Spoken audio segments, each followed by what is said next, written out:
Hello and welcome back to Let's Play Crusader Kings 2 as the Zunist Zunbils. In our last episode we took care of all the stuff that we needed to take care of upon coming of age as Shah Kekobad, the Sword of Zun here. And we finished our war against the, whoever it was, the Sultan of Arabia, I think, to take the county in here. So we almost have decent looking borders without any stranded counties in here. We just have this one to take care of, which we'll probably do as soon as our truce expires. We also have this Sunni uprising to deal with here, which we will probably just go ahead and do right now. We'll make sure we have good characters in charge of this army. And should we wait for our additional troops to get over here? I think we'll be fine, since they'll probably even be 13% smaller by the time we attack them if we go right now. So I guess we'll do that. They're in the desert, so there'll be no terrain penalty.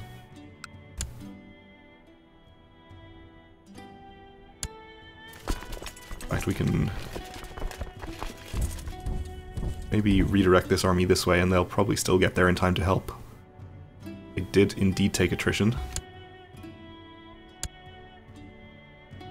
Yeah, they're actually only 5 days behind, so this is going to work out just fine. We can go up to speed 4 here.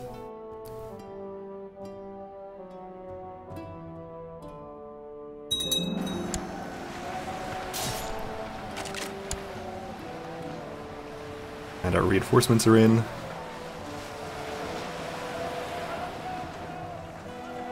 Everyone pauses in the middle of the battle for an autosave. And we win and get up to 36%, so still some work to do. Unfortunately, they're retreating into the mountains here in Kalat, but I think we can follow pretty safely. First, in the last episode, we spent all of our money on building upgrades because we got an event presumably related to our rulership focus that gave us cheaper buildings. So we're going to have to wait a little while to create the Empire title. But our income is pretty good, so we shouldn't... Well, it's pretty good when we're not supporting our domain troops. So hopefully we won't have to wait too long to do that.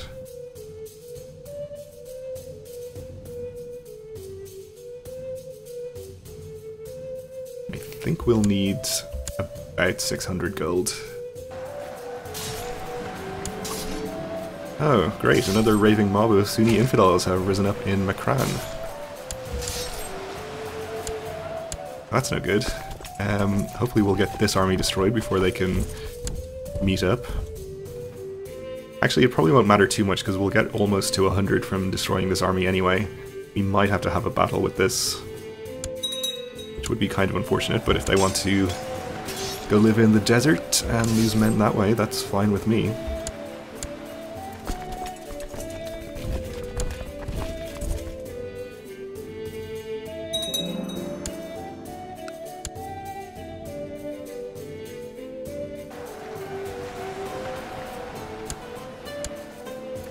Alright, we wiped it out and got to 91.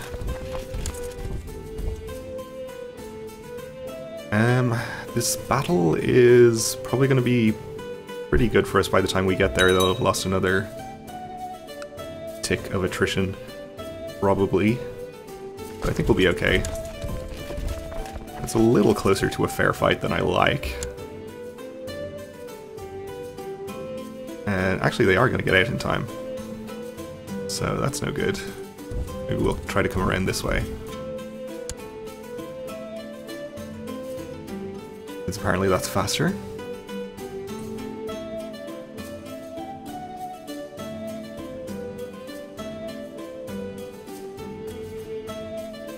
I don't think religious revolts get ticking war score against them for not controlling land, unfortunately. Unlike peasant revolts. So you can't just leave them alone and assume that they'll get to 100 that way. We are going to catch them here, so that's good. They even lost a few more men, which should definitely get us to 100. And we had another county converted.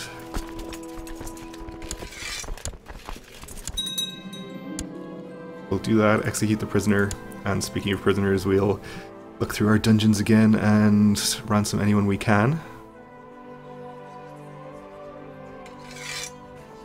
And after that, we'll probably just have everyone else judged by Zun.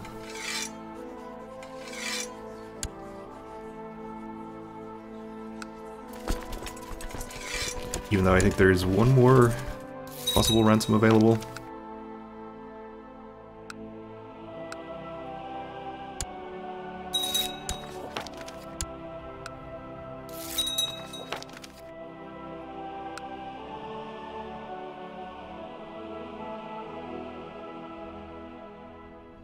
Okay, so let's see how much exactly we're going to need for Kingdom and Empire title. So to create a Kingdom title, we will need 200 gold, 200 piety.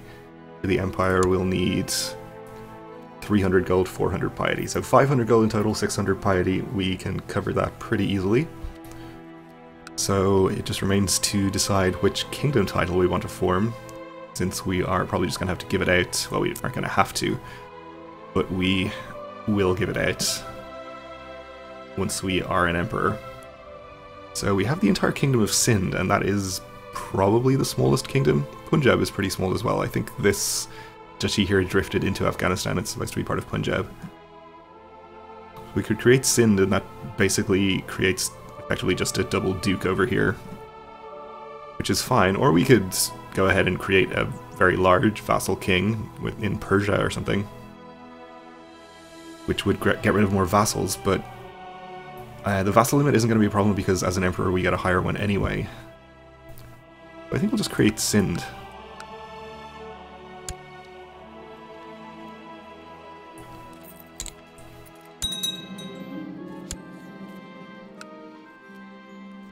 And we should be able to go ahead and create Persian Empire now. Control 85% of the counties. Actually only costs us 345 gold. I guess we're getting a discount for some reason. So that's fine. So we got a nice big and shiny emblem on the map here. And we're no longer a Shah, we are a Shahan Shah. Or is it Shahan Shah, maybe? I don't know. Either way, we're better, and we are now green instead of whatever color we were before, a nondescript brown color. And the satraps here in the kingdom of, or the Shahdom of Sind, are going to desire the Shahdom, so we'll choose who we want to give it to. I guess she's the better character. We'll give it to her. And she should get the other satrapy as a vassal, which it seems she is, okay. Alright. So this county is under a different satrap for some reason. Okay. So that's a bit messy there, but not a big deal. Alright, so with that done, we can probably go to war again at any time that we want to. Our truces are still not expired with the Abbasids and the Caliph of Arabia here. So we're not going to wait 2 years to go to war, so I think we'll just choose some of the smaller characters in here. And the only really specific goal we have left is to get our additional holy site, or I guess to get the rest of our de jure empire, which is down in this way. Apparently this kingdom is no longer part of the de jure Persian Empire for some reason. I guess that must be something to do with the fact that it was won in a holy war. It got removed from that de jure area. That's fine, that we'll still conquer this area and this county from the Byzantines in particular. But for now, though, I think we'll just go ahead and declare for some of the neighboring land. This is the only holy war available against them, that's fine. We'll be able to declare on Syria, either for Baghdad or Syria. We'll take Baghdad, even though it's only a single county, since it'll make our borders look a bit better. this guy is under Aleppo. So we can do a holy war for a single county there. And I think we can probably declare on this guy as well. Basra. Gonna give us some slightly messy borders in this area, but that's fine. I think that will do for our next wave of holy wars. And they're all pretty well clustered together as well, so it'll be relatively easy to fight them all at the same time. We'll just raise all of our troops.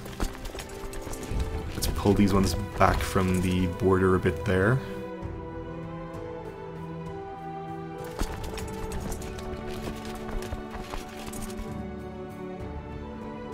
And start all of these guys on their long journey westward to come and help out. Oh, apparently there were enemy troops in our lands here already. So we lost a battle, okay. People have been called in.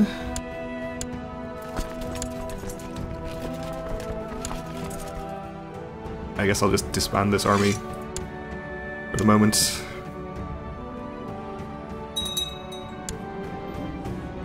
The steward probably did not think I'd notice if a few coins here and there went missing, but the steady disappearance made me suspicious. Might it be that the gold is disappearing into his greedy fingers? We'll question him. We found more evidence he'd stolen the money and confronted him. He confessed and begged me to be just when punishing him. So we can get 284 gold, and he likes us a bit less. We can imprison him, which I don't think will be necessary, or we can forgive him. We'll take the money.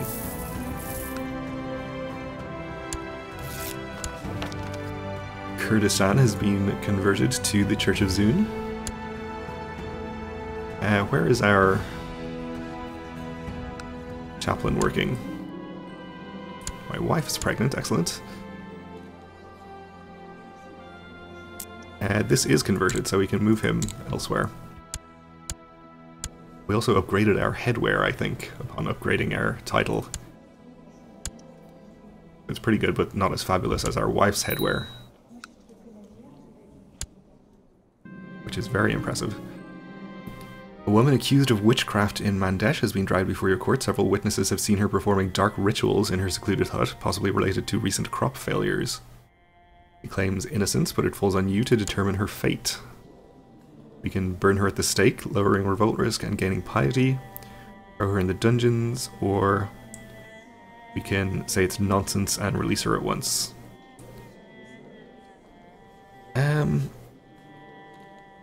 So we can get a year of lower tax and revolt risk, and higher revolt risk for 50 tech points. I think we'll do that. I don't think we need the piety for anything.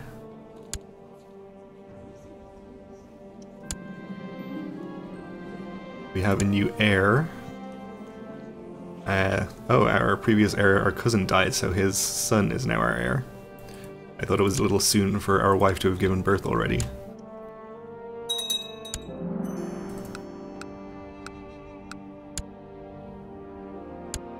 Ooh, and our army got caught in there, that's not good.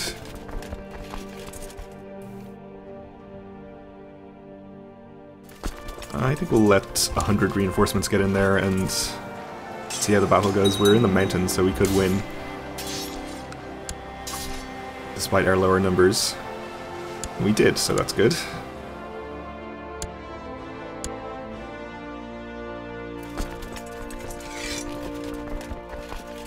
So our first 13k are assembled. We'll just head down here and attack this 6,000 or so, I think.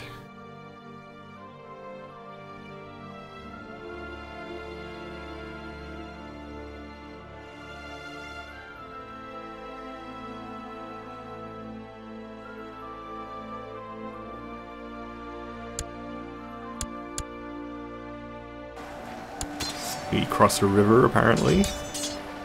Wouldn't be a problem, though.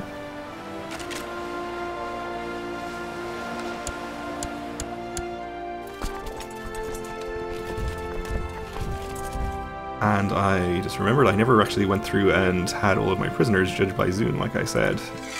Guess we may as well ransom the remaining one person before we do that.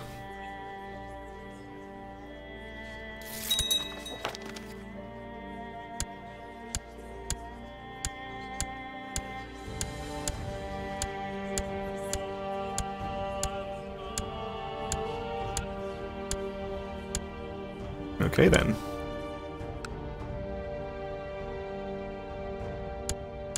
We won the follow-up battle. We want to get out of here because we are taking attrition. This province is much better. We'll go here and... somebody else was called in. I think we'll actually keep this army together just in case any very large armies appear.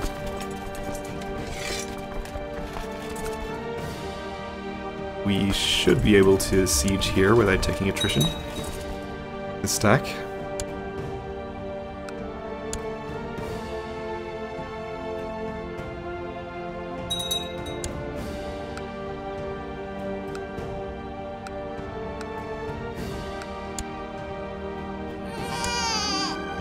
And we had a daughter with no distinguishing traits. Okay. She doesn't take the place of the other kinsman as our heir because we have agnatic succession.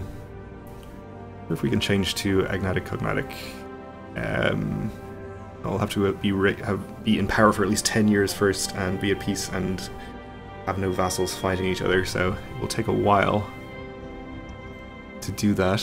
We can increase our centralization if we want, because we just inherited as a new character, but I don't think we really need to. We don't have any reason not to either, but just leave it alone for the moment.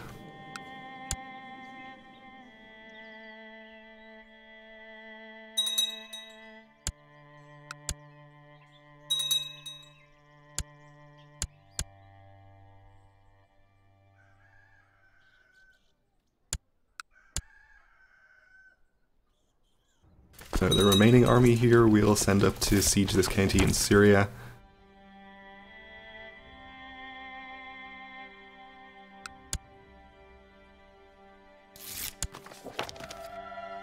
Okay, you increase this satrap's opinion. We should probably move him somewhere else.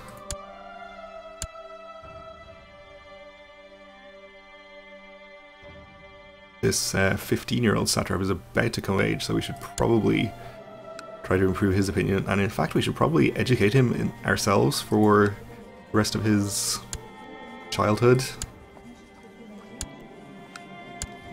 since we should get the plus 25 mentor opinion bonus with him that way, which will help out too. And let's go ahead and send our vizier over there also.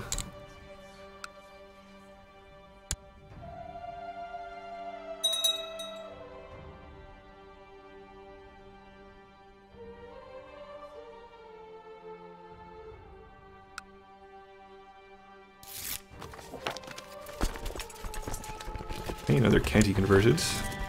Not the one that our diviner is working on, so we don't need to move him, I think.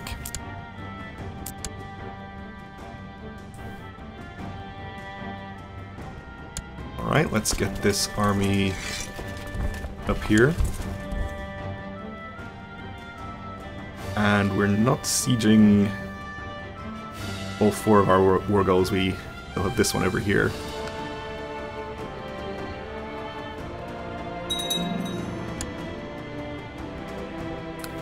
But we have most of them under siege. And we gained some prisoners. So good thing we just cleared out the dungeons, I guess. Let's check on some of the other weird religious stuff that's going on, actually. The Byzantine Emperor is still Sunni. I'm not sure if more of his vassals have converted. Don't remember which of these were already Sunni the last time I looked. Looks like a lot of the land in Italy that they have is going Sunni. Well, let's see if the actual land is. They still haven't really done any conversions yet, it's all still Orthodox. Okay.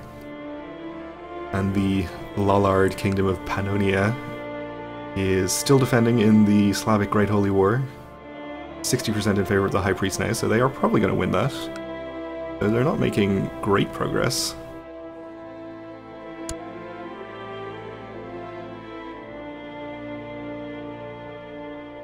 We have a fairly large army here, which we might go and fight at some point. And this county has apparently changed hands somehow. Now under this guy. So I think we're not going to get that in this war.